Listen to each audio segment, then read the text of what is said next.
They open up some boxes and find enough plutonium to power a DeLorean, or maybe it's the virus from Russia. And they all got cancer. Either they all turn into Ninja Turtles or they all got cancer. That's how it goes, all right? We just don't open a whole canister of ooze, of Ninja Turtle ooze, and not get anything in return, all right?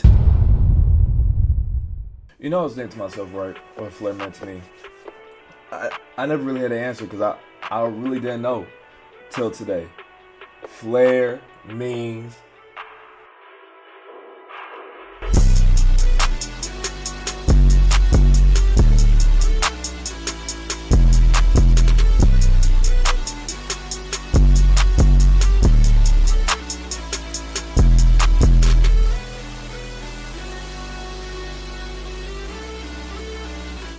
It was good, everyone. Flair here. Listen, I told you I'm gonna be more consistent. But today we got something special. Another dead meat reaction. I ain't gonna lie, but this time it's the best show ever. It's The Walking Dead. No, it's Stranger Things. All right. Hey everybody, I'm back to hosting the Kill Count on the brand new Kill Count set. Look at this place. Holy shit. This is in my home, dude. That's nuts. If you want to see more details about this and That's nuts. That's nuts. Cashews. the new podcast set, check out the video I released last week. Otherwise, let's get back to the show. Ahoy, meaties, and welcome I forgot about that when the ice cream shop. to the Kill Count, where we tally up the victims in all our favorite horror movies. I'm James A. Janice, and He kind of looked like Popeye the Sailor Man. I like it. I like this uniform. I like a man in uniform. I ain't gonna lie. today we're looking at season 3 of Stranger Things, released on Netflix The best season. All right. Season 4 was it was great. I ain't gonna lie. Season 3 might be the best. I ain't gonna cap. in 2019. I covered the first 2 Stranger Things seasons with 2-part videos back in 2020. Well, no more of that half and half shit. I'm doing the whole season in one go this time. And for any Don't half-ass it, man. Gotta go all the way with it, man. Can't half-ass. future viewers, this video came out before the end of season 4 dropped. So if anything in those 2 episodes makes me sound like a dummy, well, you know, that's why. Stranger Things season 3 takes place in 1985, more than half a year after season 2 left off. The main kids are on the cusp of high school and their interests have shifted to girls. Them shorts are high as hell. Listen, man. That's crazy how fashion has like evolved from like them small shorts to like people wearing like them big ass baggy basketball shorts to just going back to wearing short shorts. It's crazy. Girls. Well, most of them. As opposed to seasons 1 and 2, which took place in the fall, season 3 is Somerset, all high temperatures and free time, and the episodes appropriately feel more colorful and lively. Damn, are there any JCPenney's out there anymore? I ain't gonna lie. I thought like everything's Amazon now. I ain't gonna cap. Twin brothers Matt and Russ Duffer, the creators and The twin brothers? showrunners, wanted season 3 to feel more like a summer blockbuster in tone. I think it absolutely does, and for the most part, it's a pretty fun time. The one way it's a disappointment is with all the Russian stuff. While the first 2 seasons used the Cold War as a backdrop, it was mostly to set a paranoid tone and explore the theme of scary government overreach. We have to trust them, okay? This is our government. Like, him as a kid. Oh my god, him as a man. He plays that role great. They're on our side. Season 3 says, actually, there are Russians, and they're the bad guys, which turns part of its plot. Which was fucking insane. I ain't gonna lie. What? Who? Russians were working under a whole mall, the best mall in the whole city. And no one, like, they were just, like, working there, like, not, like, no one, like, that made America look very bad. They had a whole operation under a whole mall.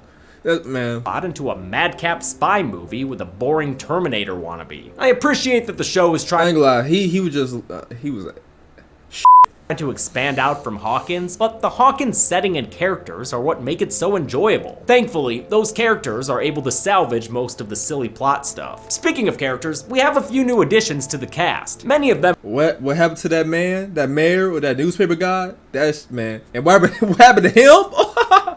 Boy, RP that man, that was crazy. Are good, with Maya Hawke's Robin a standout. Plus, the new ever-evolving upside-down monster is pretty sweet. Remember the Mind Flayer? He's back in I ain't gonna lie, after watching season 4, man, this is what happened in season 4. loop form. I think it's way cooler than a pack of Demodogs. Overall, though it has its flaws, I found Season 3 much more watchable and memorable than Season 2. If you're photosensitive though, I gotta be real with you. I don't think Stranger Things wants you watching it. There's a general warning when you go to play the show, and I'm gonna have to do the same for this episode. You've been general warned. General warned. RP Billy, man. RP Billy. As I'm sure you've already noticed, this kill count is a behemoth. It took a ton of work to do, and thankfully a sponsor helped pay for all them How many episodes was season 3? Like 10? That is a lot. I ain't gonna lie, that's a lot. hours. Displate offers high quality How many hours? print on, and thankfully a sponsor helped pay for all them hours. Oh, Displate okay. offers high quality print on demand metal posters. That's right, metal, which means you couldn't rip it if you tried. Oh, really?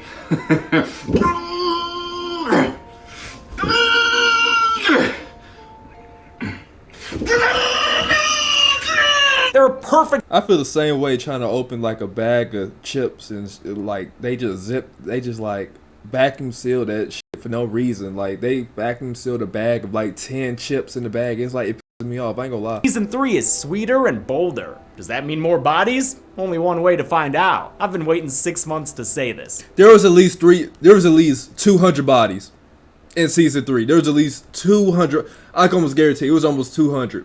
Let's get to the kills. The season begins in June 1984, placing this opening scene between seasons 1 and 2. Like I said, those seasons had the US government as a shadowy menace. But forget that ish, we've got real This is like the Gulag in Modern Warfare. In Warzone. This crazy. live Russians here. A regular red horde, a commie carnival. They boot up the freedom-hating And it's crazy because all this shit was under the fucking mall. It's like you got who? No one noticed that someone brought a giant Tony Stark machine into like someone brought the arm from Transformer into they. No one noticed that. No one saw this. Laser 9000 and blow a molten vag into the wall. Oh, and it's leaking lava slugs? Good job, I guess? The experiment super fucks up, which is bad news for these guys, who look like Garandan took over Moltar's job. The laser blows up and obliterates 8 of them. Their bodies burn up like leaves tossed into a bonfire. Spin VFX did the effects for this Cold War Open, creating an entirely CG environment with CG characters and a CG laser. So when they be saying, cause I think, so when they be saying that I think season 4 was like $287 million or something, like, or $127 million. So like this is like, I see where the budget be going. The music and the graphic and the CGI, man. So many layers went into these effects, making it impressive how seamless the end product feels. Everyone knows I love practical effects, and sometimes people wrongly accuse me of hating all CG. This CG right here, fucking awesome. And just as impressive as Bro, how many layers was that? That was like 10 layers, man. I rock with you. I support you, alright? I rock with you, alright? practical effects in its own way. The explosion upsets Ronald Ruski, who wants the Iron Curtain to extend to the Upside Down. Under his orders, and it didn't make sense. It doesn't make sense why they want the portal open so bad, besides that America's finna open the portal themselves. It doesn't make sense. Like, why do you want the portal open so bad? Do you, like, they don't even know. They don't know what they're getting into, man. the head scientist gets Admiral Ozold by a boring henchman named Grigori. That scientist was as clumsy as he is Russian. Boss Man approaches another scientist, Alexei, and tells him he has 1 year to fix their boom boom boo boo. You are in command now, Admiral Alexei. And that's the way they do it in the I go like, where is Stalin? Cause like when I be watching like Stranger Things, season 3 and 4, it was always like some no name Russian running shit. Like, no, where is Joseph Stalin? Where's the president or the leader? Where's he at? motherland. It's 1 year later, summer 1985, and in this year of new beginnings, the kids have ditched the arcade for the mall. Careful there, scamps. Watch out for security robots. Starcourt Mall may not have guys asking waitresses for more butter, but it does have Steve Harrington as an ice cream slinger at Scoops Ahoy. The best character in the whole series, Steve Harrington, man. You gotta love that hair. It's also got a movie theater playing the most underrated of Romero's masterpieces. Before that wall in the calendar room can get all handsy, the power goes out in the theater, the ice cream shop, the whole damn mall. Not even the penny ponies are Because the Russians were trying to open a portal, that's why. spared. Steve tries to get the lights going again, but if that's also his bedroom technique, no wonder they're staying turned off. This power outage is town-wide, in fact, spreading at the speed of a camera pan. At an old steel mill, something stirs in its wake. Wind's blowing up a gale today. Debris moves around, it's solid visual effects until we're whipping up a whole ass smoke monster. Not the kind that possessed Saeed, the kind that possessed Will last season. The power comes back, but so does Will Byers' trauma, because it wouldn't be ST without his PTSD. Poor little bowl cut boy's always having a shit old time. But how are the other characters doing? Well, let's catch up. Lucas and Max are still together, as I ain't gonna lie, they did Will the worst way in season 4. They did him the worst way. That season. are Elle and Mike. They've been slobbering all over each other in the 6 months since middle school ended with the snowball dance. Hopper is not Did she ever go to school? I'm trying to figure out, did she ever go like the Hawkins Middle, or was she homeschooled? I never got that. Like, did she ever go to school? Like, Hopper probably had her on that conjunction function learning, which I don't know. a fan. Let's check in with our other faves too, like Jonathan, Winona Ryder, and Bob. Oh wait, no, Bob's dead. Well, hey, Billy's here. Remember him? He's Max's abusive brother who was murdered. And let's be honest, Billy was like 16, smoking cigarettes and drinking beer. Was that legal back then? Was it 1985? So 1984, was that legal? Could folks drink and smoke at like junior high? That made no sense. Murderously racist towards Lucas. Yeah, shitty guy, but hey, at least he's hot. All the MILFs think so too. Mrs. Wheeler, I didn't see you swimming. Why's that deck chair dripping wet? As gross as it is for her to be fucking a high schooler, her interest logically follows. I ain't gonna lie, she should have went through with it. I ain't gonna lie, she should have went through with it. Cause her husband ain't doing it like that. The season 2 finale. Karen started crushing on this teenage boy when he stopped by her house looking for kids to beat up. Billy takes an interest in Karen too, because Dodoy, and extends her an invitation to have an affair that night. As always, Cara Buono puts in phenomenal acting. How did she get out the pool and her makeup is still on? Hold on, wait a minute, time out. The technology isn't there. How did she just get out the pool and her makeup is still on her face? That make nah. Work, showing how conflicted Karen is and how hard she's trying to play it cool. Heart of the series, Joyce Byers still She trying to play hard to get. I get it. She got like 3 kids and a husband at home. She trying to play hard to get. I understand. Works at Melville's General Store. It's one of the last places still open downtown. The Starcourt Mall has been Walmarting all the other local places out of business. Hopper comes in and complains to her about his adopted daughter's romantic life. You know, it is that smug son of a bitch, Mike. He's corrupting her, I'm telling you. And I'm just gonna lose it. I mean, I'm gonna lose it, Joyce. She tells him to chill and be more like the enjoyable character he used to be, but season 3 Hopper is a sitcom-y, brutish oaf. The only thing that calms him down is the prospect of a romantic subplot. Hey, if she's good enough for Beetlejuice, she's good enough for Hellboy. It's the summer before senior year for Jonathan Byers and Nancy Wheeler. They're dating and working summer jobs together at the Hawkins Post. Nancy has journalistic ambitions, but fails to garner respect from the old boys who run the place. They think of her as nothing more than a sandwich getter. You think you can follow the clues and solve the case of the missing condiment, Nancy Drew? Nancy still works hard and stays Misogyny, 1984. Oh, what a classic. late at the office, which is when she gets a call from a Mrs. Driscoll about sick rats. Might have something to do with how every rat in Hawkins has come to the old steel mill. There, they went into the basement and had a splody celebration. Is this how Mrs. Brisby became a widow? As mentioned, the recently graduated Steve Harrington is an adorable little ice cream sailor at the Starcourt Mall. I'm Steve Harrington. Oh, God. Can I get you? Let's be honest, some of these girls are still in high school. This was weird. Steve Harrington was trying to pick up high school girls, alright? This was very awkward, not gonna lie. Guys, a little taste of the Cherries Jubilee? No? He's lost all his coolness though, which gets him teased by his co-worker Robin. Robin's played by Maya Hawke, last seen on the Kill Count in Fear Street Part 1. She's the daughter of Uma the Bride Thurman and Bagul victim Ethan Hawke. Dustin Henderson just got back to Hawkins after spending the past month at a science camp. Hold on, why he got these wireless hit? Oh, that's right. He was doing that radio connection to Utah, that's right. There, he stole invention ideas from Homer Simpson and built a ham radio to talk to his totally real girlfriend. Girlfriend? Yeah, y'all, he's the purrin' playa.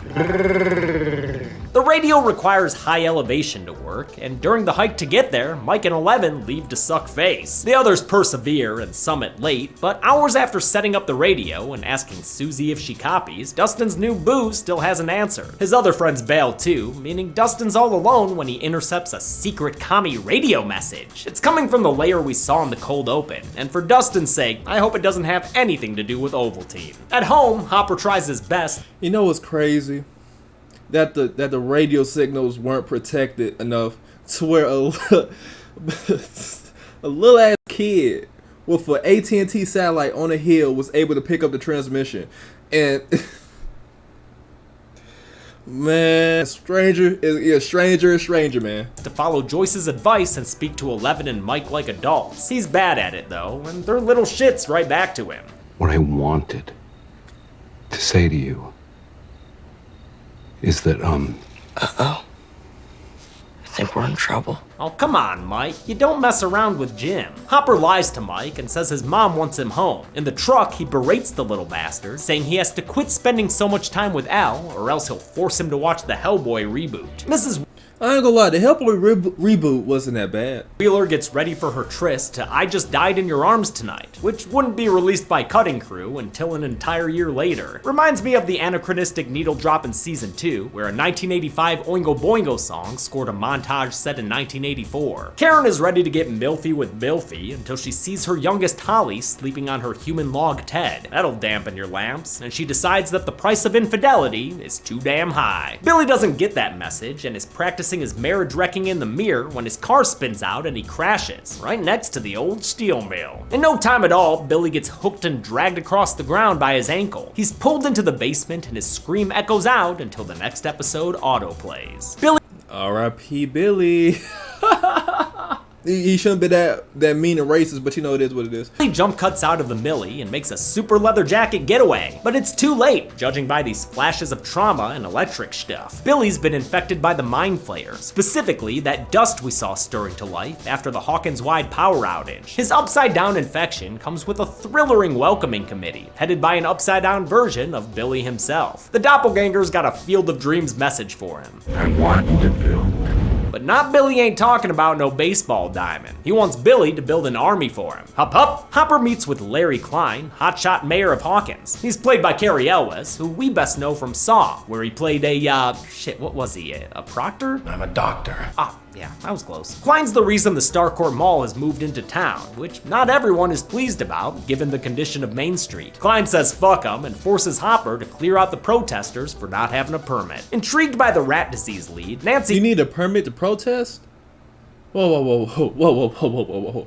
You need permission to display your displeasure of how your town is running things. Let's just grab the pitchforks, man. He gets out of work by playing on her boss's discomfort with women. I've been having some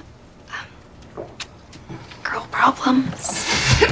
She grabs Jonathan and his camera, hoping to impress their bosses with a good story. And if they get fired for their attempt, Then we never have to work at the shithole again. they head to the home of Doris Driscoll. But the thing is, Will was having a good ass time at that newspaper station. Like, he was, in the back in the red room doing all the pictures and shit. She wanted to be Miss Nancy Drew, Miss Scooby-Doo, trying to get the big story, trying to end up on Fox News. Let me tell you something, it ain't gonna happen. At least not this season.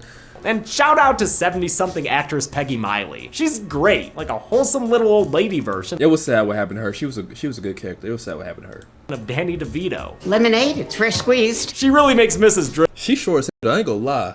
Like, she's short as hell. Driscoll a memorable character. These bags, you're sure they were full before? I'm old, honey, not senile. Driscoll's got rats eating up all her fertilizer, which must be like rat crack for these creepy Reaper Cheeps. Oh shit, man, there's never been a better time to quote Smashing Pumpkins. Nancy and Jonathan leave before they see what happens to the captured rat. It explodes as though it were hit by a bullet with butterfly wings. Then the raspberry jam crawls out of the cage and across the floor, and just like that, a baby Mind Flayer was born. Season 3 had a new lead VFX company in Rodeo FX. It was Headed by supervisor Martin Pelletier, who worked under returning VFX supervisor Paul Graff, Rodeo spent 14 months building over 350 VFX shots, including the Gloop monster's whole life cycle. We had to come up with a way to go from rat to goop, and from goop to monster. Animation supervisor Yvonne Jardel used Houdini to make their CG rat's skin bubble. When it came to the explosion, they avoided visible guts, opting instead for a monolithic slime to keep things from getting too gory. That slime, though, is not so simple underneath. There are they're like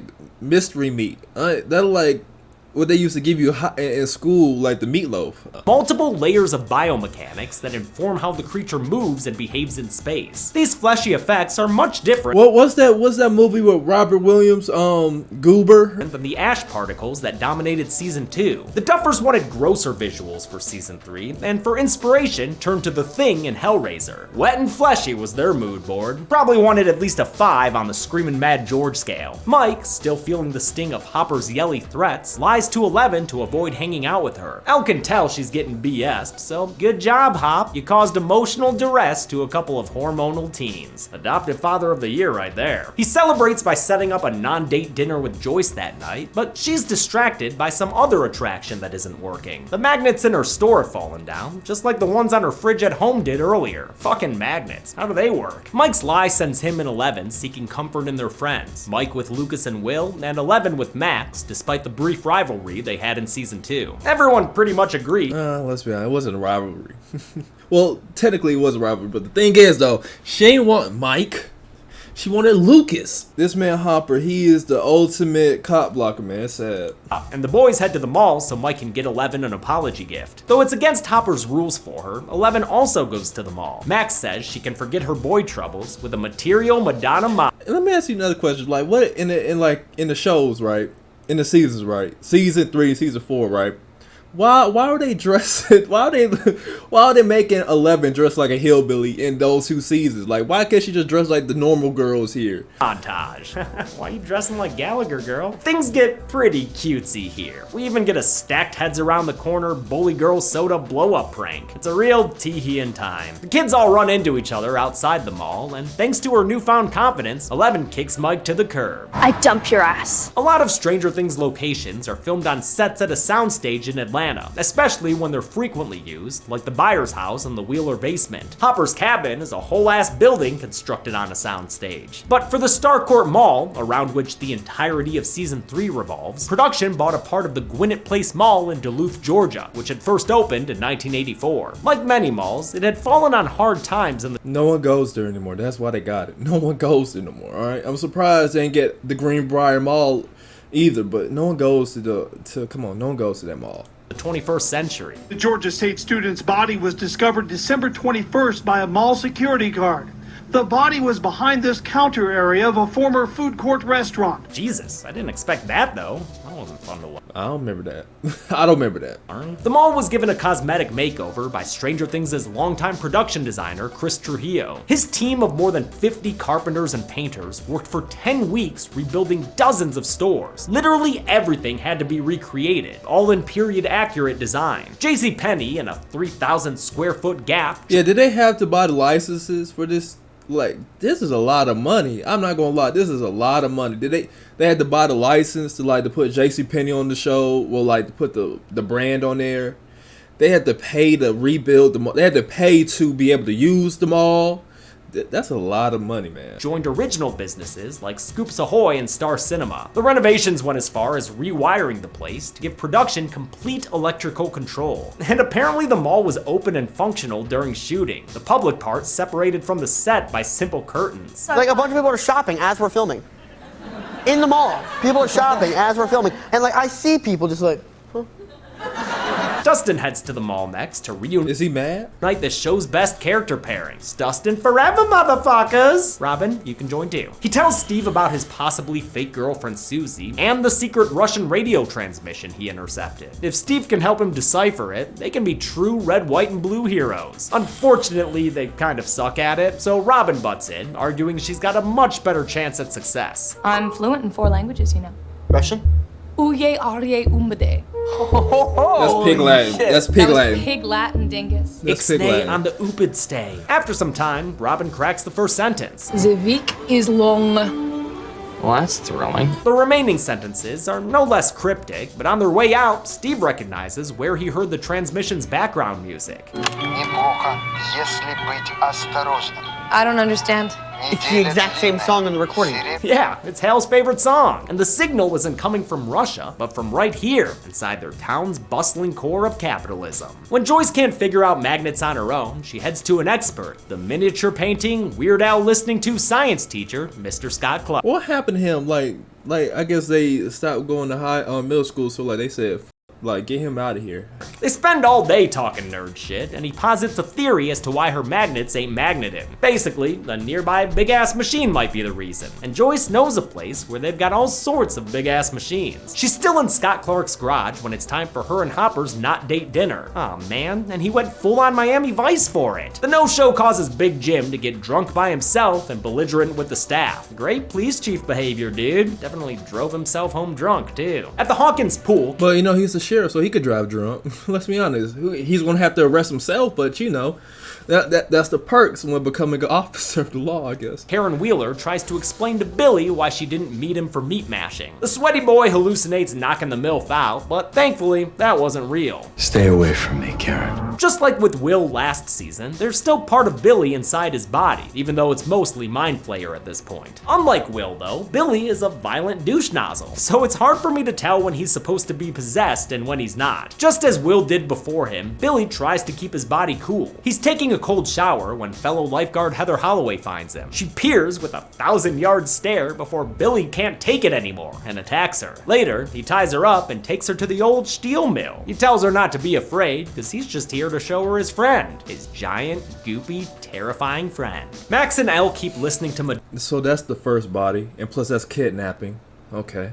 Madonna and pining over future fellow Netflix stars. I bet he's an amazing kisser too. Well, he sells a mean car, I tell you what. But teen mags aren't all they're looking at. What was that? Was that a good series? Is the Karate Kid new? Is that a good new series? Cause I only watched like 5 episodes. So I ain't gonna lie. Viper. What was it? Snake niggas? Them losers. All right.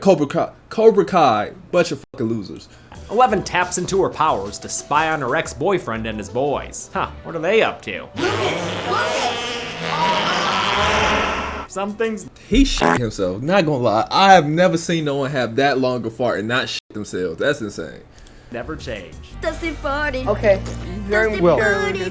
They take Elle's privacy-violating powers and put another slumber party spin on them. 11 tunes into the void at frequency 102. Billy, where things are pretty weird, seeing as how Billy's sacrificing a girl to a gloop monster. Void Billy seems to sense 11, so he blips away like Barney the dinosaur just snapped his fingers. It's a good scary moment for the show. I mean, look at how scared 11 is. The girls go to Max's house to see if anything seems out of place for Billy. Nothing seems weird so far, and Billy always soaks his ice bags in the bathtub. Porno magazines and ice cold water. This man had a party. This man had a kegger or something. Girls get concerned when they find some lifeguard gear covered in blood. That sends them to the public pool. Oh, he choked her out. He didn't like beat her up. Like, where'd the blood come from though? A picture of Heather helps 11 tune her void brain to the proper residence. Looks like Heather's 5 doors down from the Elm Street house and behind a similarly painted red door. What you doing in a tub full of ice there, Heather? Well, I would if you quit sinking through the floor. Man, Elm Street tubs go deep. Jonathan and Nancy print Templeton's headshots, and Nancy reveals that many hardware stores have been getting their fertilizers and pesticides stolen. It's a good story, but coming from her, it's not taken seriously. Hawkins rodents prefer poison. Nut job tells all. That asshole Bruce is played by Jake Busey, last seen on The Kill Count playing his dad's character's son in The Predator. The boss man here is Tom Holloway, who is the father of Heather the lifeguard. Tom tells Nancy to drop the Driscoll story, and if she doesn't, she'll be fired. Determined to prove herself, Nancy... Drop that shit, Nancy, you be out. Alright, you be talking about having a podcast in 1985. Tells Jonathan that they should go get the Driscoll rat as hard evidence. They get to the old lady's home and let themselves in. Downstairs, they find Mrs. Driscoll acting just like... Eating the that's right, she was eating the fertilizer. That wasn't, man. That was sad. Like them rats, she's nomming away on fertilizer. Talk about a shit-eating grin. Joyce goes to Hopper's and says that she thinks Hawkins. You know how much crazy shit goes on in Hawkins, and like people, it's like after season 2, like, or after season 1, when they fake the kid's death, I'm like, I'm not staying in this town no more. I don't know what it's a weird shit going on. You telling me they faked the kid's death?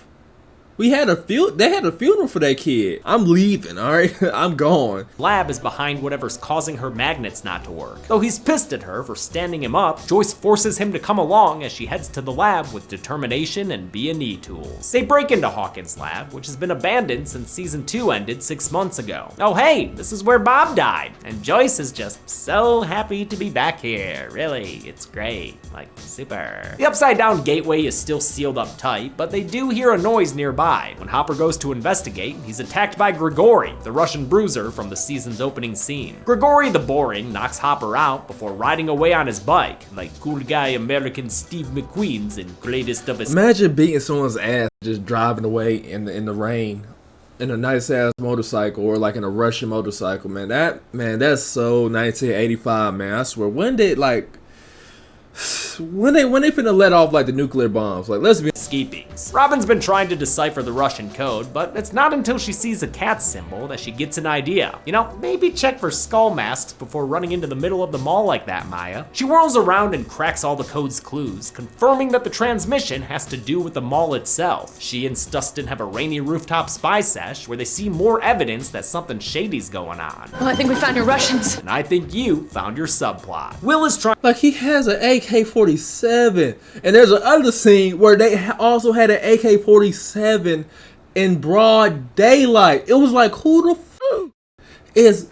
doesn't see this? Who doesn't see a security guard holding an AK-47 in broad daylight guarding a door in all black? Trying real hard to remind his friends of their season 1 roots. I have seen into the future, and I've seen that today is a new day. A day free of girls. Will's much more in the And that's where it all started. background this season, but I like his story of not maturing the same as his friends. It makes for some heartbreaking scenes, especially for anyone whose friends ever outgrew them in coolness. 7 points of damage. Oh no, my arm. That's bullshit, because season 4, they was all on it, except Lucas, but everyone else was all on that shit season 4, so this is bullshit. Lucas, look my arm. Oh man, fucking devastating. Also, this is when they start to hint Will might be gay. Yeah, it's crazy, right? And then season 4, it's like, wow. I expect that to come out, no pun intended, by time season 4 wraps up. Abandoned by his friends, with whom he used to bust many a ghost, Will the Wet has a hissy fit and breaks down Castle Byers with a bat. Damn, he took that thing down like he was playing Rampage. Hardy little feller, if, you know, a bit soggy. Also drenched by this downpour are Elle and Max as they arrive at the Holloway home. There they find Heather, right as rain, having dinner with her parents and Billy. If you thought Billy was unnerving when he was all screamy shouty, get a load of when the Mind Flayer puppeteers him like he's a nice guy. And I'm sorry, I did not quite catch your name. Elle. Props to Dacre Montgomery, giving another standout performance this season. They assure the girls everything is a-okay and send them off to race paper boats in the gutter. When they're gone, Billy and Heather knock her mother out with drugs and her father out with a wine bottle to the head. This is another good horror scene, creepily scored to Don McLean's American Pie. It's like a PG-13 version of Clockwork. Is that chloroform? Did she chloroform her dad? That's crazy. I ain't gonna lie. Listen, Mind Flayer, that's crazy. Orange or some shit. Doris Driscoll and her mud mouth are taken by an ambulance, but she doesn't want to go to the hospital. She reaches out towards the old steel mill, where Tom and Mrs. Holloway are tied up, thanks to their daughter Dearest. Heather and Billy Crudlip are leaving them as food for the Gloop monster. Here it comes, glooping all over the place. Jesus Christ. No, dude, it's the Gloop monster. Could Jesus Christ do this? Cause you know that don't taste like wine. Joyce brings Hopper back to consciousness and tries to get him to stop flashing as Lil Jim Cocker. Where are my clothes? They were soaked. Yeah, next time you get jumped, try not to piss yourself, brah. How did she drag him home? That motherfucker was big as hell. How is a 5'4" woman able to drag a 6'3" man like that? Nah, I don't know about that. Joyce mentions that the assailant rode a motorcycle, which sends Hopper back to Mayor Klein's office. Last time Hop was there, Grigori was too, and Hopper noticed the Russian's cool guy motorcycle gear. When Hopper makes an accusation, Klein bites back like an asshole with teeth. Don't give me that dead daughter sob story, because I just don't care. And that's how Mayor Klein learned And that's why he beat his ass in his office, yo. hard his wooden door is. Hopper threatens to take away Klein's ability to do the claw! So the mayor laments and admits that Grigori works for the Russians who own Starcourt Mall. They've been paying Mayor Klein to expand their land deals into East Hawkins. And if it's one thing you don't want the Russians in charge of, it's the eastern half of a city. Hopper and Joyce take Larry. But it's like, how did the United States not get it? Like, how did they not? Bro, when they want 11 so bad, they do anything to get 11. But when the Russians are here in America, oh, they don't know shit. Klein back to his home so they can look at the land deeds the Starcourt Russians have been purchasing. They look them up on a map, and that night, the Hawkins house hunters check out the various properties. As for Mayor Klein, they leave him handcuffed in his room. With no rusty saw around, his wife has to let him out later. At the Hawkins Post, Nancy and Jonathan are in trouble for the Doris Driscoll thing. Possessed Papa Holloway's so pissed, he'll GD kick this camera sideways. This Tuck's everlasting patience has run out, so he fires them both on the spot. Nancy's more upset about not being taken seriously, but Jonathan is mad at her for getting them fired. It's a summer job. Your life is hardly over. I don't live in a 2-story house on Maple Street. My dad doesn't earn 6 figures. I love this conflict because they both have valid points. Nancy comes from the financially comfortable. He just need to get his hustle up, man. He just need to get his money up, man. He over here crying because he got the father ain't home and his mom ain't got the 6-figure job. Listen, nigga, you got to make it work. All right, you got to make it work. You can't cry over spilled milk, my boy. You gotta make it work. Comfortable Wheeler household, while the Byerses have always struggled and are from a different part of town. Jonathan definitely needs this job way more than her. At the same time, his frustrations lead him to dismissing her treatment at the Post. You don't know what it's like. Neither do you. That's how you write misogyny, being broke. Who knows how much that I don't know what I'm saying. Conflict, kids. Once again, Karen Wheeler proves herself to be Mom of the Year, listening to Nancy and telling her to stay strong in this messed up world. Nancy, your mom is so awesome and hot. With maternal encouragement, Nancy goes to the hospital and checks on Mrs. Driscoll. Doris, you've lowered your cholesterol. Great work. Max and Elle are still mad at the boys, but they get them on the yelly telly and say they're having a code red. Everyone assemble, except Dustin, who's still spying on the Russians and their gun-guarded secret. Like, yes, he has a whole AK-47 in broad daylight. Like, no one sees this. I know that no one sees this. This dude is strapped, all right? No one sees this. Storage room. In Mike's basement, Will says that his upside-down senses are tingling, and his little boy Goosebumps can only mean one thing. Spider-Man. Spider-Man. Mind Flayer. The Mind Flayer's... My bad. Spent season 2 with a psychic link to Willie Bye-Bye's body. When 11 closed the upside-down gate, it severed the connection, which killed the Demodogs, but not the part of the Mind Flayer that was inside of Will. Instead, when that dust got exorcised, it became stuck in our world, since there was no longer passage to the upside down. Unbeknownst to the kids, the Russians opened a new gate. It's what caused the power outage and allowed the Mind Flayer's psychic link to find signal again. The Mind Flayer's new form began. So humans fuck. Cause see, when we watch season 4, we know why all that shit happened, right? But it's like, why are the Russians doing it? Why are the Russians? Where did they get this information from? Where did they? I guess they'll say that season 5, but it's like in season, like, why are the Russians doing this besides trying to be like one up with the Americans? It made no sense. It makes no sense. How did they find out? I guess because they're Russia that they found out that 11 opened the portal, but why are they trying to open the portal for themselves? Who knows? No one knows except Cold War, the video game. And to possess rats and people, making them eat chemicals and melting them into goop. The party realizes that Billy's probably getting flayed. This motherfucker is crazy. Hold on. Chemicals and melting them into goop. The party realizes that Billy's Look at this crazy ass motherfucker here. He has a whole sweatshirt on, eating ice, with a towel over his pants and a hat on. No one's like, how weird is this? Probably getting flayed. After all, he was taking ice baths, and we all know the MF and Mind Flayer. He likes it cold. They decide they'll test Billy with a trip to the sauna. Hey, shut the door! Come on, kid! I love the look of the guy on the right. He's just begging to be rescued. Save me! In the Scoops Troop Russian Mallrats plotline, Robin gets schematics to figure out how they can infiltrate the storage room. Air ducts might work, but those things are freaking tiny, man. Good thing they know a tiny child. It's Lucas's sister, Erica Sinclair, introduced last season, being sassy. Bunch of nerds. She's been seen throughout this season, taking advantage of the Scoops Ahoy free sample policy. That makes it simple to bribe her. Many scoops and Sundays later, she agrees to help them out. After all, she is a patriot. They gave her the whole goddamn stash. You can't spell America without Erica. Aw, Ted Wheeler would be proud. We're all patriots in this house. That night after the mall closes, Erica slips into the air ducts like a little John McPain in the ass. It works, and she opens the storage room from the inside. They open up some boxes and find enough plutonium to power a DeLorean. Or maybe it's the virus from Russia. And they all got cancer. Either they all turn into Ninja Turtles or they all got cancer.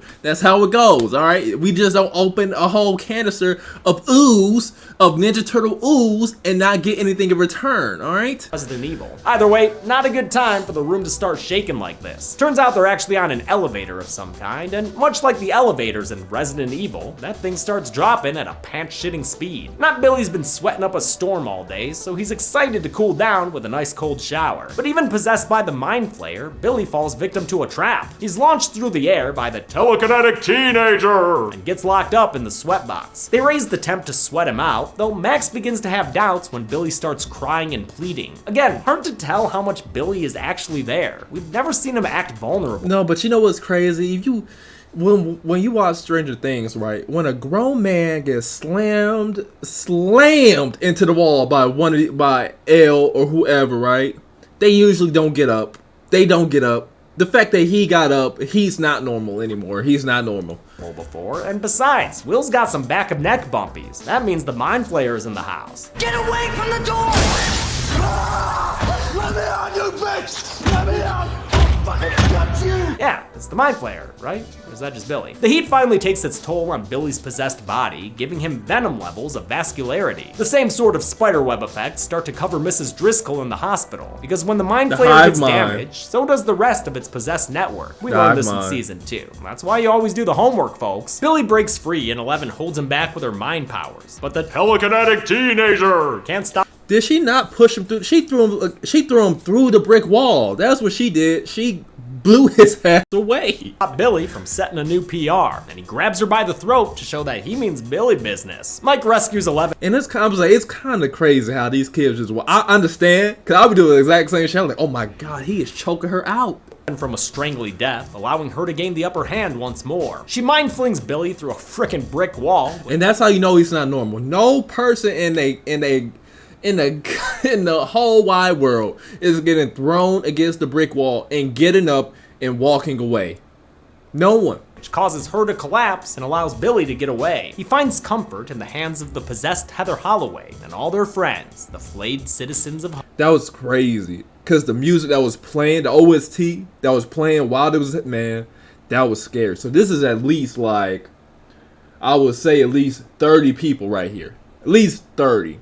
Hawkins. The elevator full of tweens, teens, and screams drops until it crashes. Oh, Erica, your mom and dad are gonna be so mad at you. Your mom's not gonna be able to find us if we're dead in a Russian elevator. Oh, yeah, that would suck too. At the bottom of the shaft, a pair of Russians arrive on an Austin Powers cart. Is that Jack Harlow? Was that Jack Harlow? Poopers hide while the Russians offload boxes, and after they're gone, sneak out using the canister of mystery liquid. Oh, okay, it was xenomorph blood. Melte. They start walking down a seeming. So one way out, huh? Listen, I understand that this is like a fantasy show or like a mystery, you know, it's a show, right? It's entertainment, right? In real life, if this was to actually happen, all these kids would be dead. There would be no kids walking down a long ass Russian corridor. And why is there no like Russian guards at the elevator? Endless tunnel that was a digital effect made by the company Rise VFX. At the end of it, they reach a junction and witness a gathering of Russian mans and womans. Not only soldiers, but like no one is watching this shit. No one's watching this shit. And like there's no one watching them. Like there's like usually a whole operation going on and no one spots like 4 people out of place. What? Also cosmonauts? Also, how do they not get seen? Come on. I'm saying, how are they not getting spotted like this? I love these characters, but I don't love this plot line. It's too James Bond Jr. for me, especially when they stumble upon the evil Russian science laser beam. I'm saying they see the whole operation going on, and like no one catches them. No one catches them while they're seeing these people putting Teenage Mutant Ninja Turtle ooze into a hydraulic machine that looks like it was made for an SRT Hellcat. Put that shit in Die Another Day and not a person would bat an eye. At the Hess farm, Hopper and Joyce scope the place looking for some cups to steal. Score! After some cop flashlight holding and some hop heavy breathing, they hear something coming from below. It's Alexei, the promoted Russian scientist from the opening scene. He's got a Russian buddy with him, and don't look now, but this communist party about to get bigger. Grigori comes downstairs and finds his comrades all tied up on account of Jim Hopper, who gives him a real American How did he tie him so fast? hello. The two get into a scuffle with many a bullet and fist flying. Hopper's able to cuff Alexei to his wrists, and the two of them and Joyce get away while Grigori rat-a-tat-tats in their wake. Maybe just a few more bullets will get him, Greggy. No? Okay. I'm sure you'll have. How did not one bullet hit? How did not one single bullet hit them? Better luck with John Connor. Between the bullets and, oh yeah, a friggin' bomb, their car is It was a bomb?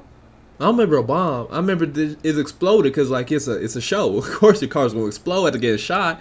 It's a TV show. Rendered useless, forcing them to traverse the woods on foot. Joyce tries to have her own Reykjavik summit with Alexei, but Hopper is pretty much fed up with the both of them. And with this goddamn forest, it keeps disappearing on him, what the fuck? I love that transition into Eleven's Void Vision. It's a slick effect done once again by Rise VFX. Grigori continues to track his prey, who are currently stopping by a 7-Eleven. That's the best place to get Coca-Cola and steal a rich guy's car. Sorry, Todd Father, it's for a good cause! Hopper and Joyce take their Russian captive to the only person Hopper knows who can speak Russian. Murray Bauman, the ex-journalist who we met in season 2. Я-то, может, лысый.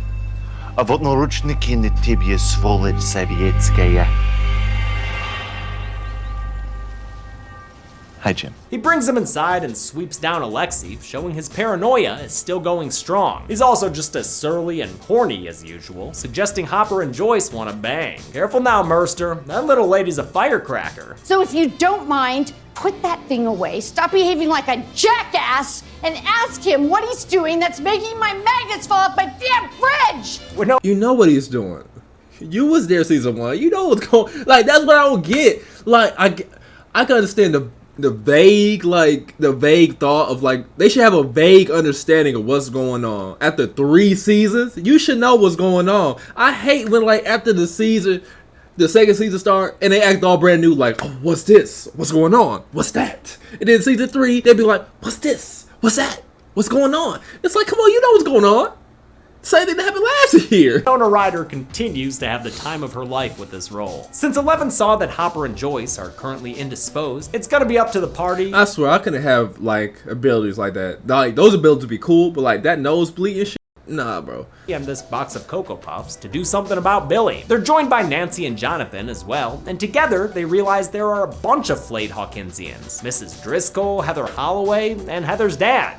Tom. Yeah, that guy. They take the Wheeler station wagon to the Holloway home, where inside they find evidence that— Damn, to be like a head of a newspaper, he got a lot of fun. See, that's what I'm talking about. The 80s was simpler, man.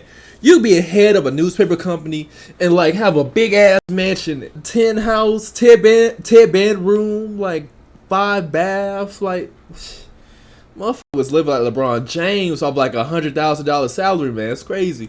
That the family has switched to an under-the-sink diet. They realize the Holloway parents must have been abducted by Billy and Heather, and to figure out where flaying home base is, they decide to check with Mrs. Driscoll at the hospital. Nancy and Jonathan reconcile after he apologizes for not believing her. Yeah, dude, she was right all along, which is why Mrs. Driscoll is all of a sudden missing, and why Tom Holloway is here looking super extra sweaty. That motherfucker like a Resident Evil villain. Panic vase, which on set was sometimes sugar glass, sometimes rubber, for the many times they had to film the strike. The guy was like, One time you really got it. I know, really. He said if you hit him harder, it's gonna hurt less. They're not in the clear since a possessed Busey is here, but before he can carve any numbers into their heads, they begin a flashy hospital chase scene. During it, we see the bodies of 3 hospital staff members and or patients on the ground. Oh yeah, this is a kill count, isn't it? Bruce finds them and starts battering them around, and where are the police at? Where are the cops at? No one called the police? And again, hard for me to tell how much of the original person is present here. Yoo-hoo. Nancy Drew, where are you? As Bruce chases after Nancy, Jonathan is cornered by the possessed Tom Holloway, making Tom the second middle-aged man to beat the shit out of this teenager in the past few minutes. Nancy fights back, with the damage affecting both Bruce and Tom, and they're killed in turn by Nancy and Jonathan. She breaks Bruce's face with a fire extinguisher, and he stabs Tom Holloway in the chest. Homicide! Mike and Eleven make amends over M&Ms, but the good times are cut short by a light show, courtesy of the decomposing flayed bodies. What was once Bruce and Tom melt into meat blobs and join forces, combining— Bro, what? He like that, this is Nutty Professor. Their strength and becoming the next stage in Gloopy evolution. The Gloop monster chases Nancy through a part of the hospital that's under construction or something. Since when did that become a mainstay location in horror media? Watch it now, Nance. Me gon' gloop ya. Man, all this glooping looks pretty gloop darn good. It sucks that it's obfuscated by the annoying flashing lights. The hospital monster continues the webbing, dripping, gross saliva. You know what that looks like? That looks like the food on SpongeBob, the chum bucket. Look, as well as the careful consideration that went into how it actually functions. From the bulky gorilla arm to the millipede legs and the spider-like claws, each limb was rigged in its own way. Hilariously, this monster was played on set by stuntman Ken Barfield, whose outfit looks like a bargain bin cosplay of Peacemaker. Okay, calm down, Ken. Right before the monster can gloopify Nancy, Eleven breaks in and force blasts that gloopy boy straight out the window. They're unable to stop it from going to visit— Bro, I would never not have PTSD after this shit. Like, as an adult, I will be on alert 24/7 for the rest of my life. Visit its chud friends though, and before you can say Hal Ratma, that thing has crept through the sewers all the way back to Billy and Heather. It's time. Time for what? Oh, time for a Patreon. So let's be honest, 50% of that ooze monster is shit, right? Come on, the Mind Flayer is shit now. At Carnival, mofos, brought to you by the Dread Pirate Roberts. Oh, and look at how he's dressed. I think this event will be a mix of pleasure and business! Unfortunately for Klein, his business partner could make his face look worse than it already does. You're lucky you still breathe. Very lucky. Grigori tells Klein he has 1 day to find Hopper. As the Gravitron spins, Klein says, "As you wish!" Alexei is enjoying the American comforts of cartoons and fast food, as Hopper and Joyce try to get answers from him through translator Murray Sweaty Balls Bauman. That's not confirmed or anything. Dude just looks like he'd have sweaty balls. Alexei is difficult at first, but eventually, Hopper motivates him to spill the beans on some schematics. Everybody smoke on 3. 3! Through Murray, Alexei tells them the Russians are trying to open a doorway. A doorway between worlds. Since Hawkins had already opened that door. But yeah, but the thing, it didn't make sense though. Why did they want to open it? For what? Once before, it's the least jammed entrance, so they came here to pry it open again. Should have padlocked that shit, Hawkins Lab. Hopper calls the— And it's like, why? The Hawkins Lab guys to relay all this to Dr. Sam Owens. You know, Paul Reiser from season 2. The guy who ended up not being as shitty as you'd expect Paul Reiser to be. Hop's told it's gonna take some time to get help, but Joyce ain't in the mood to sit. She's worried her kids are in danger at the carnival, so she takes Murray and Alexei's to head back to town. The Russians finally wise up that there are meddling kids in their midst, although I've gotta say, it takes them way too long to get a hold of them. They should have been immediately shot. All right, if the Soviet Union was so bad as they say, they should have been immediately shot on sight. All right, not no Scooby-Doo running around the whole facility, catch those meddling kids, none of that shit. No, straight boom, boom, boom, boom, over with. Could have gotten a little Genghis Khan on them. Ooh. Erica and Dustin. And like, where's the parents? Like, no parents are like, my 8-year-old child has not come back from the mall today. I wonder where she's at.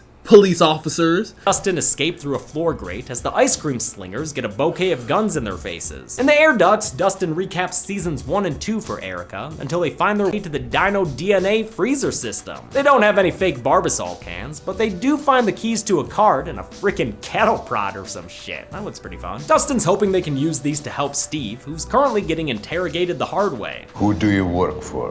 For the millionth time, I work at Scoops Ahoy! He's tied to a chair with Robin, and we get a lovely. How come they beat up Robin? Hold on. See, that's what I'm talking about misogyny here, man. How come Robin ain't get that type of interrogation? I don't know. I don't like it, man. The equality isn't there. Scene between these two fan-favorite characters. Their chemistry is great, even when their plan of escape lands them sideways on the ground. It's okay, it's okay. Don't cry, Robin. Are you laughing? The two of them talk about their time together in high school. Robin's a geeky band kid and was completely ignored by Steve since he was way too cool and popular. It didn't matter that you were an ass. I was still obsessed with you. Even though all of us losers pretend to be above it all, we still just want to be popular. Their discussion of high school social dynamics uses a music cue from Day of the Dead, the same movie shown at the movie theater earlier in the season. But I guess you gotta mess up to figure things out, right? I hope so. I love that score by John Harrison, and it's great to hear this cue in another character-driven scene. I'm sorry I said those things about you. I'm sorry too. Really? Well, what do you know? We are heroes after all. What a relief. The Russians return with an evil doctor who injects them with some kind of truth serum. Truth. A side effect of the serum is that it gets that shit like it hurt. I ain't gonna lie. That was at least like a 5-inch needle, man. I just spilled the beans. Gets them teens giggling, giving us more delightful interactions that always make me laugh aloud. I can't feel good. Want to know a secret? What? I like it too. Honestly, the Russian plotline might be worth it for this scene alone. Who do you work for? Scoops. Scoops Ahoy. More physical coercion is threatened, but Dustin and Erica intervene. They cause a melty distraction with the green goo, then use the cattle prod to give this No one cancer? No one? That's good. No one got cancer? No. That's great, actually. That's great. Playing with green cake plutonium and not getting any side effects. That's a win-win. I ain't gonna lie, that's a win-win. Doctor a jolt of his own medicine. Oh, they're the Scoop. He killed him. That man's dead. Troop, and they'll always stick together. 11 takes a void venture looking for the Holloways, but the tissue toll it's taking on her has Mike all kinds of upset. Can we please just come up with a new plan because I love her and I can't lose her again?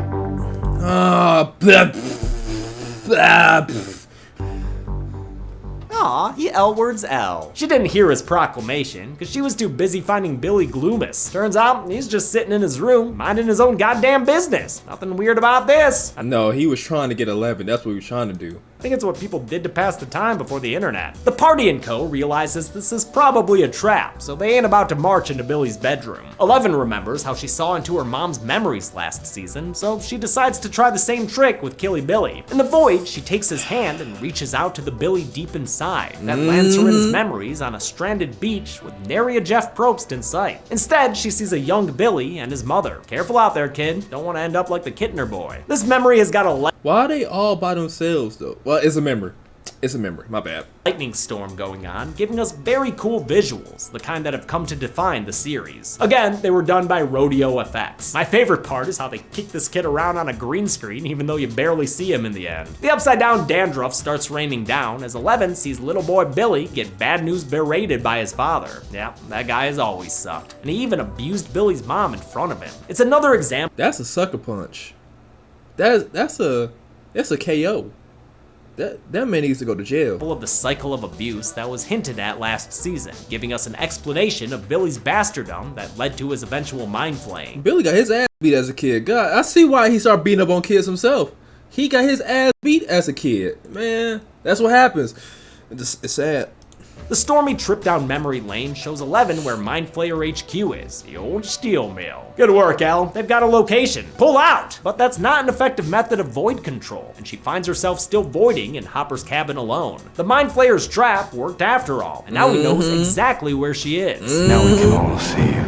She pushes him away and gets back to reality for a nice little Mike hug, but the dominoes have fallen. All the sweaty, sallow Hawkins townfolk who have been possessed by the Mind Flayer are done with the fireworks and barbecue. It's time to work some steel. By which I mean approach the gloop monster and collapse into piles. Yeah, they all melt. That was disgusting. They all turn to like assimilation. Assimilation. It's playing. Of gloopy meat. Here's the big count I've been dreading all season. As 25. All right, so he counted 25. All right. So, well, that's 27. 27. All right, that makes sense. Mind Flayer collects his debts. Editor Josh counted his keister off and came up with 27 people in this group shot, which is the same count he got in a group shot at the end of episode 4. These deaths include Heather Holloway, her unnamed mother, and Mrs. Driscoll. Just a heads up, a newspaper later includes these deaths in its figures, but by Josh's count, that headline should say 31. It'd be these 27 plus Tom and Bruce, then one death yet to happen. With the gloop monster on its way, the kids board up Hopper's cabin like this were Night of the Living Dead. Maybe they watched it ahead of seeing Dave. Despite their best efforts, their fortification gets bested by an inside-out deep rising tentacle. It gets axed and shot at before ultimately falling victim to 11's powers. Be gone with ye! Tentacles 2 and 3 also get torn up, like a couple of grabbers getting Burt Gummered, but then Big Papa Gloop Boy breaks through the ceiling to abduct our Egg-11 leading lady. Teamwork rescues her and she splits it apart with her powers, giving them a chance to get the fuck out of there. Family truckster, away! They break into a store to patch 11 up. This is definitely Resident Evil. This is Resident Evil Mind Control Edition. This is Resident Evil like 14, alright? Resident Evil 1984. And while Lucas stocks up on fireworks, Mike nearly, but doesn't actually, admit to 11 that he loves her. The Ice Cream Sailor gang races through the tunnel back towards the elevator. They get there and ascend, though Steve and Robin can't get too much higher. They geeking. Oh God, they geeking. They're tripping more than a suburban kid at Burning Man. Are you gonna die on us? We all die, my strange little child friend. It's just a matter of how and when. More bad guys with guns chase them back into the mall where Dustin sneaks. Why ain't no one shoot? Oh, that's right. It's probably, people outside. Them into a theater showing Back to the Future. He sits Steve and Robin down to enjoy the time traveling and incest, then heads back to the projector booth and walkie-talkies Mike. The larger group finally knows where Dustin's been all season, so they head to the mall with a jackass cart full of fireworks. Hope those aren't for Steve-O's butt. Yeah, hold on. This is a crime, right? They broke it. No, that's right. She used her mind power, so like the alarm doesn't work. All right, the alarm system doesn't work, and she used her mind abilities. That's how it goes. Never mind, my bad. Dustin returns to the theater to find that the drugged-up babysitters have been erased from existence. And if my calculations are correct, when these drugs hit 88 milligrams per dose, they're gonna see some serious shit. The They ain't 88, my boy. That's 10 grams. Psychedelia eventually sends them retching into toilets side by side. These two are on their come down, a sacred part of any drug trip, and they start interrogating each other to see if they're still getting truth serumed. Steve admits he used to be in love with Nancy Wheeler, but he's not anymore. He's found someone better. First of all, she's hilarious. She's so funny. I feel like this summer I have laughed harder than I have laughed in a really long time. Cause he was on drugs, my boy. And she's smart, way smarter than me. You know, she can crack like top secret Russian codes. Aw shit, man. Here it comes. We've been waiting this whole season for these two to kiss. This is disgusting. Did this motherfucker just slide on a fucking bathroom floor? Then what the fuck is wrong with him? And there's a man and a woman in the bathroom together. Progressive. And create the ultimate power couple of hilarious fan favorites. Only one problem. When Robin said she was obsessed with Steve in school, it wasn't because she was into him. It's because she was into a fellow female classmate, a wannabe singer named Tammy Thompson. I wanted her to look at me, but she couldn't pull her eyes away from you and your stupid hair. Robin's the So she was a player hater. First openly gay character in the series, and she's hesitant to admit this to Steve because she thinks he won't like her anymore. Makes sense. Homophobic. Okay. Also, we hit the misogynistic plot line. Then now we hit the I hope he's not a homophobe plot line. W progressiveness, man. In the 80s, a much more homophobic decade with an administration that was vocally anti-gay. Steve realizes what Robin is saying, and his reaction only secures him as a heartwarming hunk with good hair. Just thinking. I mean, yeah. Tammy Thompson, you know, she's cute and all, but I mean, she's a total dud. She's not. Yes, she is. She wants to be like a singer. She wants to move like Nashville and shit. Their friendship is solidified as Dustin and Erica find them. They try to sneak out with the exiting theater patrons, but this Soviet blocks that exit and sends them sliding away. Hopper and Joyce's incessant arguing. What was the Soviet going? Hold on. What was the Soviet going to do? Grab him? Hold on. Not yet. Like, what was he going to do? Finally gets to be too much for Murray, who tells them to STFU and F already. Cut the horseshit and get to the part where you admit your sexual feelings for one another. You are way off base. Oh, spare me, spare me, spare me. It stuns the Byers babe and the big Hopper, but it amuses Alexei and brings him and Murray closer together. Do I sense some detente? The sexually frustrated twosome get to the carnival, so Joyce can find her kids and keep them safe. All right, look at this. This little 5'4" woman dragged this big behemoth of a man out of a hospital, put him in a car, drove him to his house, pulled him out of the car, dragged him up that raggedy ass. Let's be honest. That cabin of a house. Safe. Larry Klein spots the hop and uses his Zach Morris phone to alert his commie confidant. That's a big ass phone, my boy. That's a Comcast. That's like a 1995 Comcast phone.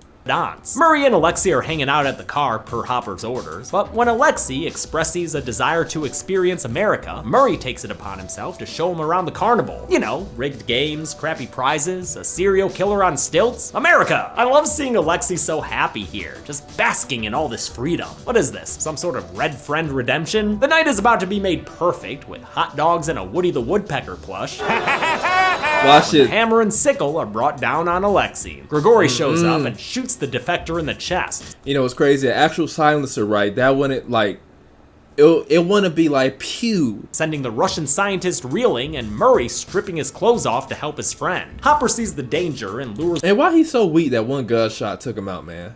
And I'm not saying that I could take a gunshot, but why he just like, bro? He did shoot him in the chest though, so he probably got the heart. The Russians into a funhouse where there's hopefully not a Frankenstein getting a hand job from a psychic. Damn, a 3-story funhouse? I'm gonna lie, there's a lot of grown ass men running away from other grown ass men in this show. Man, pussy. Bet those carnies could afford that fun mortgage with nothing more than a fun summer job too. The funhouse does in fact beget a fun fight scene, but I'm hesitant to say Jim kills this Russian rando, so I'm not gonna put him on the count. Same goes for I'll be if he died. Could you imagine dying like that? Some dude hits you with a what? Let's say like a boxing bag or some shit, a hit bag. Look, come on, you die from that, man. You making Russia look bad, man. Loser. Grigori, who gets tricked by mirrors and shot a whole bunch of times in the chest. You'd think that would be a kill, but nope, he's actually just living tissue over a metal endoskeleton. Or wait, no, he's wearing a bullet. I'm about to say he had a vest on, cause like I'm like, no, he ain't just taking them bullets. He had a vest on or some shit. Like, come on. But don't worry, I've asked Alexei to set a reminder to add him to the count, since he's bled out and died by time Joyce and Murray That's 42? Turn to him. Hope that corn dog was worth it, Merster. They leave and pick up Hopper on their way out, telling him he's now the only Alexei in their group. At least they've got one of the Russian walkies now, though, and that's how they learn their kids are being hunted at the mall. The armed Russian guards are closing in on the Scoopy gang when they're intercepted, not by Hopper, but by the series' resident superhero. Eleven chucks a car full speed at the guards and kills all 4 of them with ease. Confirm she's a murderer. Confirm. Underaged cast members reunite and catch each other up on everything just in time for the season finale. Unfortunately, their main power player's not in the best of shape, thanks to whatever creepy crawler is slinking beneath her skin. Elle's got a bad case of subdermal wormholes. You know, gut graboids. She got them by the tentacles biting at her in Hopper's cabin. So she has a parasite within her that is sucking her power, and now she has to find a way to pull that out so she can become more powerful. I simplified that. Can't get those things out with chopsticks, Jonathan, but a burning blade? Well, now we're talking flame hard. Johnny on the spot cuts into Eleven's leg, but ultimately she spends all of her powers performing her own upside-down ectomy. This was another one of Rodeo's VFX shots. I'll always prefer a practical effect, but I'd be lying if I said I even noticed this was digital. The sluggy boy lands on the floor and underneath the boot of one Jim Hopper. Daddy's home. Okay, everyone's finally together and on the same page. They recap. Gloop Monster is the Mind Flayer's weapon, but if they close the gate, it should sever the connection and de-gloop Hawkins for good. Murray's got maps from Lexi, but Erica cuts a mean promo on him and says he don't know shit about the tunnels like she does. Why is this 4-year-old speaking to me? I'm T. I agree. Like, I sometimes like, why is this? Why I'm watching the show? Like, why are they allowing these children to talk to him like that? You bald bastard. They gave 12-year-old Priya Ferguson a lot to do this season, and I think she handles it perfectly. The only thing better than her dressing down this dressed-down man is 4 bros hugging it out after having separate adventures. That's that fellowship-ish. A plan is made. The adults will head to Red Base, guided by Dustin and Erica on a radio. They'll need higher elevation to broadcast, so it's off to the Susie speaking spot in the Todd Father. The car gives its all father and makes it pretty high, but its psychomagnetheric slime runs out of positive reinforcement and they have to climb the rest of the way on foot. The parents say goodbye to their children with many a sad look and strong hug, and Hopper even wishes Mike well. Aw, that's nice. The kids go off and the adults head down, Murray's still in his tank top, which is so hilarious to me. At the bottom of the elevator, they run into a problem, and when this rocket horse can't talk them out of it... How come? No, see, that's what we talking about. They will be shot on sight. Hopper opens fire. He guns down 4 Russian guys who were... They deserve to go out like that. If you just gonna, come on, you deserve to go out like that. You gonna just allow an enemy to, come on. Honestly, just there doing their job. I bet they went to elevator They wasn't doing their job. Their job was to kill anyone who came out that elevator.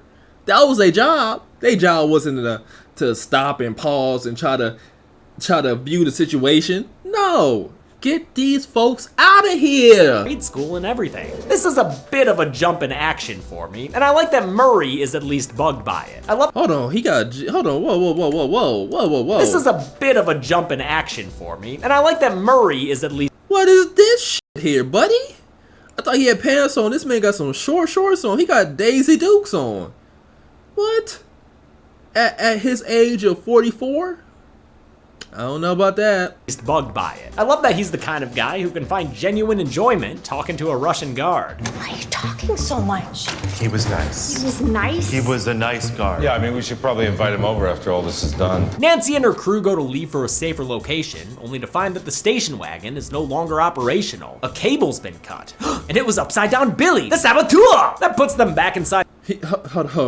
That's right, yeah, because they ran back inside the mall with Nancy arming herself in case of Billy. Sorry, Max. To fix the station wagon, they turn to the car Elle previously used as a bolt. Come on, let's be honest. She's not going to shoot him in the head. She's going to shoot him repeatedly in the leg and the arms until he stops moving, which will be never, because he's controlled by by Mind Flayer. But her self-surgery took all her powers away, so they have to get things going the manual way. I told you. Physics. Yes, science! Science doesn't let you down like magic powers can. Sorry, Elle. Looks like you're not the same can crusher you used to be. Before Jonathan can fix the car so they can go on and get, the group gets split by a goop. Our drippy monster friend is back, and he's bigger and better than ever. The disguised adults reach the vent, and Murray climbs inside so Hop and Joyce can turn off the laser and close the gate. In the meantime, they're left stewing in their feelings, and Joyce recommits to a dinner date with the big man. Just maybe don't drink as much this time, huh? Murray is led through the air ducts by Scoop Troop, whose hillside vantage point gives them a good look at the mall. What they see ain't pretty, because there's a monster over there. Scoop Troop to Gloop Goop, do you copy? Gloopster's over and out. With that thing looking for some kids to kill, or really anyone to kill who's not a mannequin or already dead, Steve the Hero Harrington takes off to help the mall group. Robin, you can come too. Murray reaches his destination and starts yanking cables like he's hunting for an Ethernet cord in an old box. Why do I still have VGA cables? Shit breaks down and the burgeoning lovebirds are almost able to get to the Russian laser opening the gate. But the code to the door is Planck's constant, a scientific number that Murray can't remember. Luckily, Dustin knows the perfect nerd girl who can give them the digits they need. He radios over to a village in Salt Lake City and his summer camp. This is the funniest scene of the whole season. camp girlfriend Susie answers the call. Lucas's seasonal slingshotting skills allows the two groups of kids to get away from the beast. Nancy, Lucas, and the Byers boys escape outside where the elder Byers tries to get the car going. Billy starts hurtling towards them, and despite her best shots, Nance is unable to stop him. No, whoa. Now watch this. Watch this. Pulling towards them, and despite her best shots, Nance is that bullet right, man.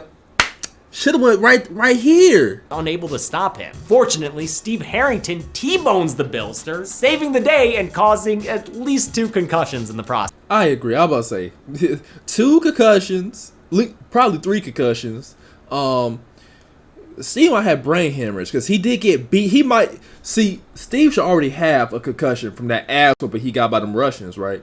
So that plus that little car, that T-bone he just did, his brain should be bleeding right now. I don't understand how he just got out unscathed. This car crash stunt was practical, holy fucking shit, and overseen by stunt coordinator Hiro Koda, who also co-choreographs the fights in Cobra Kai with his wife Janelle Kerfman. They had 5 cameras running on the crash to make sure they got it on video, and thankfully, everything went off without a hitch. The car speeds away from the giant gloop monster as the people inside listen to Dustin talk with Susie on the radio. He asks her for Planck's constant, but she's upset that he's only calling for a favor. In return for the numbers, she wants him to sing a song, and the result is a segment I gather is a bit divisive. Written on the pages is the answer to a never-ending story. Is it cringe? I mean, yeah. Boy. Yeah, but the whole show is to some extent. I don't love it, but in time, I have come to kind of like it. It's a little cute, the reaction shots are funny, and guest star Gabriella Pizzolo really gives it her all. The almost never-ending song ends, and she gives them 1 grain of sand in the form of the constant. Hopper blip bloops the door open, and it's off to shut down the gate for good. Okay, thanks Susie, bye! A badly damaged Billy climbs out of his car just in time to see Mike, Elle, and Max. That causes the Elle Hunter Gloop 1000 to turn around and head back towards its main target. When Billy reaches the kids, Max tries to reach her brother, but it doesn't even No, she gets slammed like a Slim Jim. Let's be honest. Look at his arm. She gets destroyed. Start to deter him. He's Boom! here for 1 kid and 1. He was beating the shit out these kids, man. Beating the dog shit out these children, man. Someone call CPS. Kid only. He carries 11 back out into the mall courtyard. How did he not kill her? How did that not kill? Honestly, listen, she's a child. You get your head banged against the wall like that, you probably gonna die. And lays her down at the altar of Gloop. All praise the Gloop god, for he is many and he is one. Lucas and the others show up, and they all start tossing lit fireworks at the monster. I can only imagine how long it took for them to render all these incredible visual effects. This is the so-called spider monster, a gloopy version of the Mind Flayer itself. While Season 2's Dart was sometimes played by a marble, and the hospital monster was played by everyone's new favorite guy, the final 22 feet tall spider monster was played by a beach ball on a 30-foot pole. That could make acting difficult. How does that work? How does that work? Like, is that like, how does that even work? Like, they surround the effects, like they do the effects around the beach ball or around like the marble. Like, how does that work? That is some interesting CGI, I ain't gonna lie. So on-set music was sometimes used to help set the mood. And sometimes it'll just be like Jurassic Park. Last time I'll shout out rodeo effects, but they do deserve all the flowers. These goop effects are top notch. As lights and colors explode all around them, 11 taps into Billy's inner, humanity by mentioning his memories, specifically the beach one with his pretty mama. I guess there's still some Billy underneath all those HGH veins. Joyce and Hopper get to the main science room underground, and Hop politely encourages everyone to take a 15-minute break. They see the laser birthing a canal to the upside down and stick the 2 keys in to turn it off together. Before they can, Grigori shows up, because he's this season's boring big bad. He and Hopper get into another fight scene, which spills out towards the upside down door knocking machine. Grigori nearly takes Hopper's head off with the centrifuge, but eventually Hopper gets the upper hand and says, "Hasta la vista, Grigori." He tosses the Russian henchman into the upside down machine, ridding the show of its worst villain since Carol He got destroyed. and Tommy H. With time running out for everyone who's he got like shredded like a, that made me fighting the Mind Flayer's weapon upstairs, Joyce figures out a way to turn 2 keys at the same time. Thought you had to be a millionaire to swing that. Meanwhile, Mike and Max wake up, and she gets to the courtyard just in time to see her brother, I guess, sacrifice himself to save Eleven from the spider monster. Although he was the one who dragged her over there in the first place. You know, this almost looks like the dream of the fisherman's wife. Less erotic and more lethal though. Sorry, Billy. Oh, wait, no I'm not. With Russians among us and among Joyce and Hopper, she has to blow up the machine, even though Hopper's standing next to it. Damn, she'd really do anything to avoid going on that date with him, huh? With a couple of nods of recognition and a bittersweet smile from Jim, Joyce pulls the trigger and blows up the machine, disintegrating the 5 Russians who are approaching it, but not killing Hopper, as the season 4 trailers made abundantly clear right from the get-go. Helps my job, but still. And also, I don't know what's going with that. Trust your audience. Let them have a little surprise, you know, as a treat. The gate closes and Joyce doesn't see Hopper in sight, but at least the spider monster is down. It doesn't go on the count, of course, because it's not humanoid, but Billy is humanoid, so we get to count him as he dies on the floor. Yep, I don't really feel anything right now. Max does though, and she will. Joyce and Murray escape the Russian base and the US feds come to town, led by none other than Dr. Owens. Maybe getting— I always wonder, like, what happened to those Russian scientists and those Russian soldiers that was under the base? What happened to them? Like, I guess it got taken up by the government. But Billy, sad. I think this here's my year, man. Orange Julius while you're in there, Doc. They find the Russian base empty and the upside down hole still scabbing, but all in all, mostly a happy ending, right? I mean, except for Hopper. Sorry, Al. Police Chief Papa ain't there no mo. 3 months later, we get a 20-minute denouement. It kicks off with a Hawkins news report, fresh out of VHS 85. It mentions Bob, Barb, and Toxie, as well as the Satanic Panic stuff that factors hugely into season 4. The report closes with a sad— I wonder if you're gonna do season 4, bro. I gotta watch that, cause bro, that shit was sad. Satisfying shot of Mayor in tights going to jail. Joyce is packing it up and moving the buyers out of Hawkins, meaning the boy gang is about to be split up. They won't have Will the Wise to DM anymore. That's funny. He'll be back. Come on, he's a main character. He'll be back. Man, unless Doja Cat get him. Also means Jonathan has to move away from Nancy, and I'm surprised by how much their goodbye scene affects me. Probably owes a lot to the chemistry these real-life partners have. Eleven's gonna be going with the buyers as well, which means her and Mike are about to be as separated as she is from her— That, I guess. She could have went to, like, you know, a orphanage home, right? How did she get the child? I don't understand. How did she get 11? Her powers! Oh yeah, I said it, Al. You lost your powers! Before they leave, they finally say they love each other, which is basically getting married when you're a kid that age. The episode's emotional climax happens as Eleven reads the speech Hopper had written to say to her and Mike. David Harbour's VO is sweet and warm, especially backed by a score that could be on Spotify's Music to Write By playlist. This is the benefit of TV series storytelling. These emotional goodbyes have a lot of weight to them. You really feel the sadness, even when they're using the same exact shot that they did in season 2.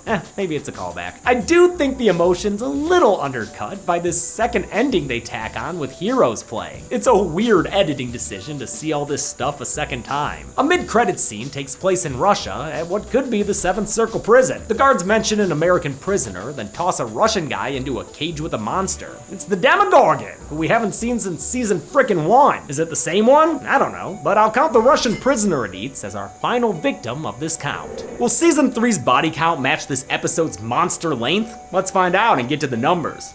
Length? Oh shit, what'd I win? Oh, plush little Demogorgon. It's so cute and teethy.